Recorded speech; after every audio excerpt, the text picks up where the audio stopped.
back in the High Court, launching another case against the UK government over their refusal to let the royal pay for his own police protection while visiting the country in an effort to protect his family. As well as the Home Office, he's now suing Scotland Yard in a case that has already cost the taxpayer, brilliant, a cool £100,000. Hold on a second. It's costing the taxpayer £100,000, despite the fact that we said we weren't going to give him that because it would cost money. That makes sense. It was his wife's birthday yesterday. Apparently loads of people said happy birthday, except for me.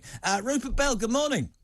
Good morning. You've obviously fueled yourself up after your first bit of food, and you're feeling frisky and feisty, and presumably Meghan's in your eye line. But, well, I'm just recovering from your appalling performance the other day at Goodwood. Rupert Bell for TalkSport, a stunning job at TalkSport, came into the Coral Box and me and Mrs. Carr were enjoying the afternoon, pretending that he knows anything about horse racing. Couldn't have tipped poo out of a barrel, Bell. What's the matter with you, man? Well, that is absolutely true. Sorry, but all I do know, back to Meghan and Harry, they love a court, they love a court battle, because not only have you got this another court case relation to his security, which is a really difficult one. Okay, so whatever the outcome. Actually, hold on a second, Belly. Explain this to me. So, because a lot of people say it doesn't make sense. So, he wanted to come to the United Kingdom, and because he was no longer a working royal, the Home Office said we're not providing protection. Is that right? No, the level of protection that I think he wants, because bearing in mind, when he's a working royal, there's a different level of security. Right. No one is saying that he shouldn't have security, because whatever the circumstances, he has left the role officially. Yet yesterday, of course, they announced his birthday on the Duke and Duchess of Sussex account. So clearly, for his wife, they have separated themselves, and this is the issue. He no longer is a working royal, so that means his status is downgraded to that of levels like Beatrice and Eugenie and other members of the royal family, who, of course, we know there is a security risk at large, because they, whatever, by right, by birth, they are a public figure, which puts them in a vulnerable situation.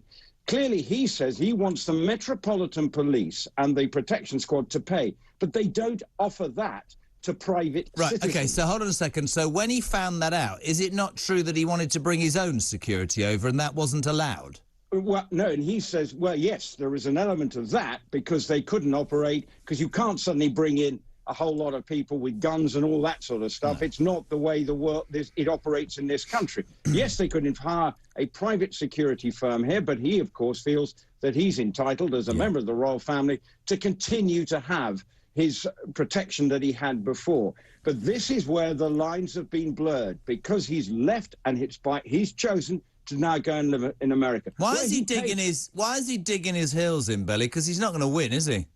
I couldn't tell you. I'm not a legal man, and I don't know the legal fine print. The issue is he obviously still feels aggrieved, and there are some personality issues as well there within the royal household that he doesn't like as well. So I think there's a lot going on, and it's all part of his uncomfortable feeling within the royal household, the way he feels he's a victim. Well, and if you listen to this show this morning and you understand how difficult, not you, I mean one, understands how difficult it is for people right now, this has cost the British taxpayer a cool £100,000. What an absolute bloody joke. That, again, Harry, talk about not tonally getting it right. That is ridiculous, isn't it?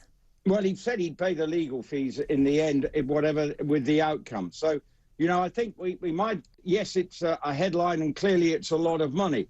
But you also know that they've got a court case that's developing between Meghan's family, because now the sister, the half-sister, is threatening to sue, and is going through the American courts. Why is she suing some him? of the statements. Well, because of saying that Meghan saying that her childhood, you know, she brought herself on her own, and basically her half-sister is accusing Meghan basically has lied to paint a new truth. And you can't listen. Let's not go down the calling Meghan Markle a liar route, or I have to walk out the studio. No, we can't be doing with that. Well, I'm not saying, but I'm saying within the court case. I'm alleged and all this sort of stuff. It's all right, Jeremy.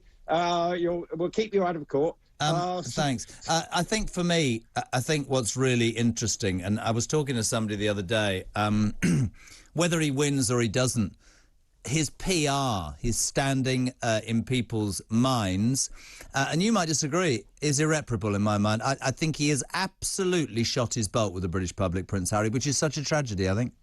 Right now, yes, and then it probably might only get worse when the book comes out, because unfortunately, the royal family can't come back at him because that's not the way they work. So they're just going to have to take all this, possible self-pity or whatever it is. He clearly, if you've got issues, talk about them. But clearly what also is happening, there's people feeling it's a bit of a spoilt rich kid now who's living in California, having a pop because he didn't quite like the role that he was going to be played. 'Twas ever thus for the second in line for the throne. It's the worst gig in town. Because it's not that bad a gig, is it? Second in line to the throne. It's better than the people this morning who are watching this who can't afford to eat.